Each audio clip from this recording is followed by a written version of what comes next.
జమ్మూ కశ్మీర్ పహల్గామ్లో జరిగిన ఉగ్రదాడి ఘటన యావత్ దేశాన్ని దిగ్భ్రాంతికి గురిచేసింది. 26 మంది పర్యాటకులను అన్యాయంగా కాల్చి చంపడాన్ని అందరూ ఖండించారు. ఉగ్రవాదులు వారి వెనుకనున్న పాకిస్తాన్కు బుద్ధి చెప్పేందుకు భారత్ సన్నద్ధమైంది. ఈ మేరకు అన్ని రకాల చర్యలను తీసుకుంటోంది. ఇదిలా ఉంటే భారత్లో ఉన్న కొందరు మాత్రం ఈ ఘటనపై విచిత్రంగా మాట్లాడుతున్నారు.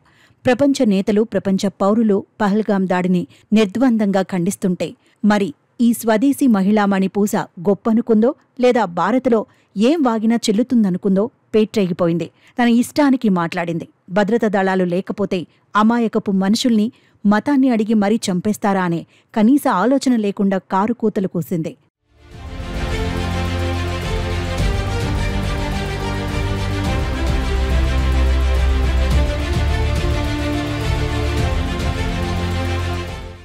ఈమె పేరు నేహా సింగ్, భోజ్పురి గాయని.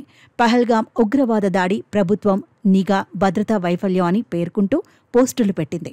దేశానికి తమ వంతు అండగా ఉండాల్సిన భారత పౌరురాలు గాయని అయ్యుండి కూడా ఏమాత్రం సిగ్గు లేకుండా మోడీ ప్రభుత్వంపై రాజకీయం చేసింది. సందట్లో సడీమియాలా దాడి చేస్తూ సోషల్ మీడియాలో అభ్యంతరకరమైన పోస్ట్ చేసింది.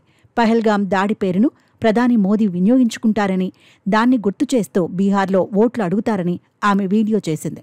ఇక దాన్ని పాకిస్తాన్ జర్నలిస్టుల బృందం నిర్వహిస్తున్న ఎక్స్ హ్యాండిల్లో తిరిగి పోస్ట్ చేశారు. దాంతో మన దేశంలోనే ఉంటూ సపోర్టుగా మాట్లాడాల్సింది పోయి విమర్శలకు తావు ఇస్తుండటంతో ఆమెపై నెటిజన్లు ఎంతో మంది సీరియస్ అయ్యారు. ఈ క్రమంలోనే నేహాపై లక్నోలోని హజ్రత్ గంజ్లో కేసు నమోదైంది.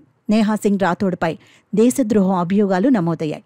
మొత్తంగా ఆమె చేసిన తప్పుడు చేష్టలకు 10 కేసులు నమోదు చేశారు అధికారులు. నేహా సింగ్ రాథోడ్ బీహార్లోని జెండాలో 1997లో పుట్టింది. ఆమె ఒక జానపద గాయని. ఈమె ఒక పొలిటికల్ సెటరిస్ట్. 2019లో భోజ్పురి పాటలు పాడటం మొదలుపెట్టి మొదట్లో సెల్ ఫోన్లో రికార్డ్ చేసి వాటిని ఫేస్బుక్లో అప్లోడ్ చేసేది. 2020లో యూట్యూబ్ ప్రారంభించి మెల్లిగా పాపులర్ అయింది.